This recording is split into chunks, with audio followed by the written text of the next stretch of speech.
আপনারা জানেন জনপ্রিয় শিল্পী মশিউর রহমান একটি গজল গিয়েছে, কি বলেছে তোমার পীর, কি বলেছে আকাবির, কি বলেছে তোমার বাপদাদারা। যদি বন্ধু পারো ওইসব কিচ্ছা ছাড়ো, কোরআন হাদিস বুঝে শুনে একটু তুমি পড়ো।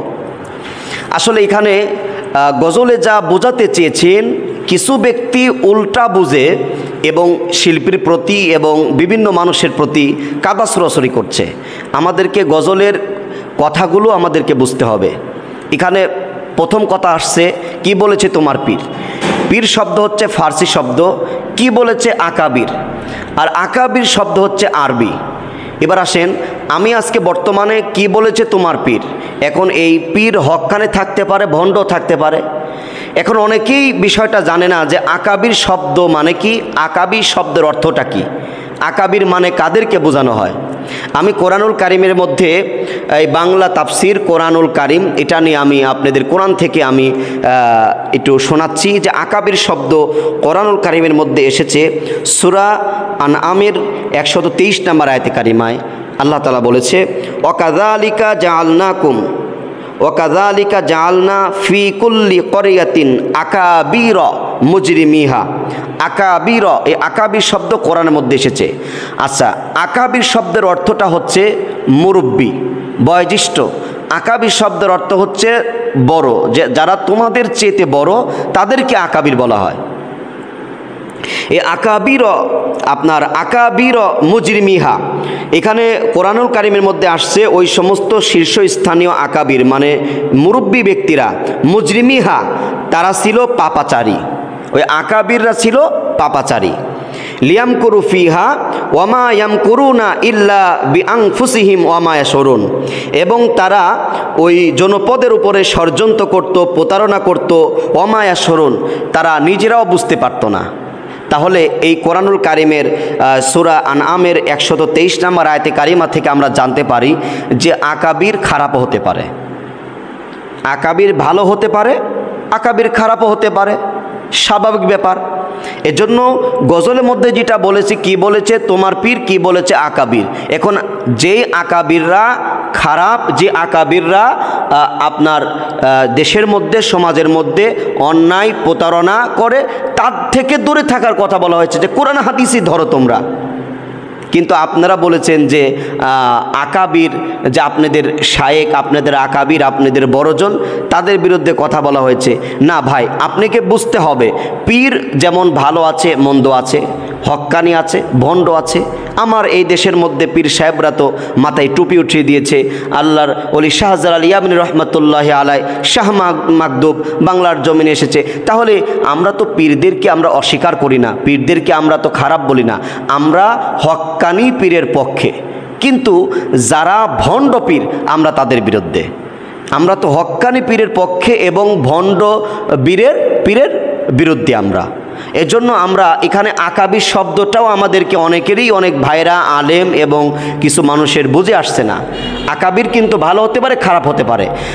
কি বলেছে তোমার পীর, এই শব্দ নিয়ে আজকে সমাজের মধ্যে তেমন কথা আলোচনা হলো না। আর কি বলেছে আকাবির, এই শব্দটি নিয়ে আপনাদের আজকে সমাজের মধ্যে কথা সৃষ্টি হচ্ছে। আর আকাবিরও তো খারাপ হয়। এবার আসেন, আল্লাহ রাব্বুল আলামিন কোরআনুল কারিমের মধ্যে আমাদের তৃতীয় কথা হচ্ছে কি বলেছে তোমার বাপ দাদারা। বাপ দাদারাও খারাপ থাকতে পারে, বাপ দাদারাও অন্যায়ের পরে থাকতে পারো। এই কোরআনুল কারিমের মধ্যে সূরা আল মায়েদা আয়াত নাম্বার 104 নম্বর, সূরা আল মায়েদার আয়াত নাম্বার 104, এখানে বলা হচ্ছে ওয়াইজা কিলা লাহুম তাআলাউ ইলা মা আনসালাল্লাহ, আর যখন তাদেরকে বলা হলো তোমরা আসো ইলা মা আনসালাল্লাহ, আল্লাহর কোরআনের দিকে আসো, আল্লাহ যা অবতীর্ণ করেছে কোরআনের দিকে তোমরা আসো। ওয়াইলার রসুল, দ্বিতীয় তাকে বলা হলো ওয়াইলার রসুল, রসুল সাল্লাল্লাহু আলাইহি ওয়াসাল্লাম যা বলেছে তোমরা রসুল সাল্লাল্লাহু আলাইহি ওয়াসাল্লামের এই হাদিসের দিকে তোমরা আসো। কলু, তারা উত্তর দিচ্ছে হাসবুনা মা ওয়াজাদনা আলাইহি আবাআনা, তারা বলছে যে আমাদের যথেষ্ট, আমাদের বাপ দাদাদেরকে আমরা পেয়েছি, বাপ দাদাদেরই আমরা পেয়েছি, এরাই আমাদের জন্য যথেষ্ট। নাউজুবিল্লাহ নাউজুবিল্লাহ। আমি কিন্তু বানোয়াটি কোনো কথা বলছি না। এই যে কোরআন থেকে আমি এই কোরআনুল কারিমের বাংলা শুধু তরজামাটা আমি পড়ছি আপনাদের সামনে। দেখেন আপনারা যদি নিজেরাও সূরা আল মাইদার আয়াত নাম্বার 104 নম্বর আয়াতে কারিমা যদি আপনারা দেখেন, কলু তারা বললেন, যখন তিনি বললেন যে তোমরা আসো কোরআন এবং ওয়াইলা রসুলের দিকে আসো, কলু তারা বললেন হাসবুনা মা ওয়াজাদনা আলাইহি আবাআনা, তারা বলতেছে আমাদের বাপ দাদারাই যথেষ্ট, মানে বাপ দাদারা যা পেয়েছে যা রেখেছে এটাই আমাদের জন্য যথেষ্ট।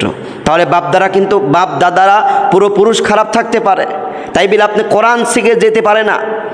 আপনি মনে রাখেন বাপ দাদারা ভালো থাকতে পারে, খারাপ হতে পারে, পীর ভালো হতে পারে, ভণ্ড হতে পারে, আকাবির ভালো হতে পারে, খারাপ হতে পারে। আপনাকে এইগুলো যাচাই করার জন্য কোরআন দিয়ে আপনাকে আগে পড়তে হবে, বুঝতে হবে, কোরআন দিয়ে আপনাকে তাদেরকে যাচাই করতে হবে। আপনি যদি কোরআন পড়ে কোরআন বুঝে, আপনি যদি কোরআন ধরে যদি আপনি বোঝেন যে আমার এই আকাবির ভালো, এই আকাবির কোরআনের সম্মত, তাহলে আপনি তাদেরকে মানতে পারেন। আপনি আপনার শায়েখ হয়তো নবীজি সাল্লাল্লাহু আলাইহি ওয়াসাল্লাম তিনি কোনোদিন তাবিজ ভরে দেয় নাই, কোরআন লেখে লেখে তিনি ফু দিয়েছে, পানিতে ফু দিয়ে খাওয়ার কথা বলেছে, এবং বাচ্চাদের অসুস্থদের আপনার ছোট ছোট বাচ্চারা আসলে তাদেরকে ফু দিয়েছে। তারপর এখন আপনার পীর সাহেব, আপনার আকাবির, আপনার শায়েক যদি কোরআনের আয়াত লেখে লেখে যদি নারীদেরকে, বিভিন্ন মানুষদেরকে যদি তাবিজ কবজ দেয়, আর ওই কোরআন নিয়ে যদি টয়লেটে যায়, তাবিজ নিয়ে যদি টয়লেটে যায়, তাহলে আপনার শায়েক, আপনার আকাবির তারা কি করছে? তারা কি ভালো কাজ করছে? নবীজি সাল্লাল্লাহু আলাইহি সাল্লাম ভাইরা আমার যখন বিদায় হজ হলেন, এই বিদায় হজের সময় নবীজি সাল্লাল্লাহু আলাইহি ওয়াসাল্লাম ডাক দিয়ে বললেন, তোমরা ততক্ষণ পর্যন্ত পথভ্রষ্ট হবে না যতক্ষণ পর্যন্ত তোমরা দুইটা জিনিস আঁকড়ে ধরবে।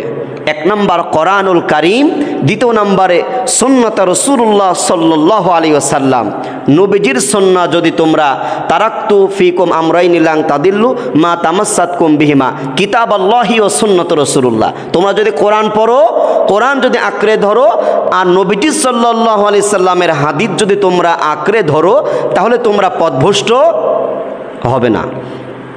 এজন্য প্রিয় ভাইদেরকে আমরা বলি যে কোরআন হাদিসের উপরে কোনো দলিল নাই, কোরআন হাদিসই আপনার দলিল। অনেক ভাইরা পীর মুরিদি করেন, খেপে যাচ্ছেন। অনেক ভাইরা আকাবিরদেরকে মানেন, আপনারা খেপে যাচ্ছেন। অনেক ভাইরা বাপ দাদাকে মানেন, খেপে যাচ্ছেন। না, আপনাকে কথা বুঝতে হবে। আমাদের প্রত্যেকেরই একটাই উদ্দেশ্য, এই দুনিয়ার মধ্যে দিন প্রতিষ্ঠা, দিন কায়েম, এবং পরকালে যেন আমি যাতে নাজাত পাই, আমি পরকালে যেন জান্নাত পাই, আমি যাতে পরকালে যদি মুক্তি পাই, এই দুনিয়াতে যেন আমি শান্তি, পরকালে মুক্তি, এই দুইটা জিনিস আমাদের দরকার। আর দুনিয়াতে শান্তি পাওয়ার জন্য প্রতিটা ক্ষেত্রে ইসলামী রাষ্ট্র ব্যবস্থা, দিন কায়েম ছাড়া আপনি দুনিয়াতে শান্তি পাবেন না। এই দুনিয়ার মধ্যে সুদ, ঘুষ, জিনা, ব্যভিচার, অহংকার, দুর্নীতি, রাহাজানি, অসংখ্য অন্যায়, অবিচার এই পৃথিবীর জমিনে চলছে। আপনি যদি দুনিয়ার মধ্যে যদি আমল রাখতে চাই, পরের জন্মদেরকে যদি আমরা কোরআন এবং ইসলামের দিকে রাখতে চাই, তাহলে আমরা রাষ্ট্র ব্যবস্থা যদি আমাদের কোরআন অনুযায়ী যদি চলে, তাহলে আমাদের পূর্বপুরুষরা ঈমানের উপরে টিকে থাকতে পারবে।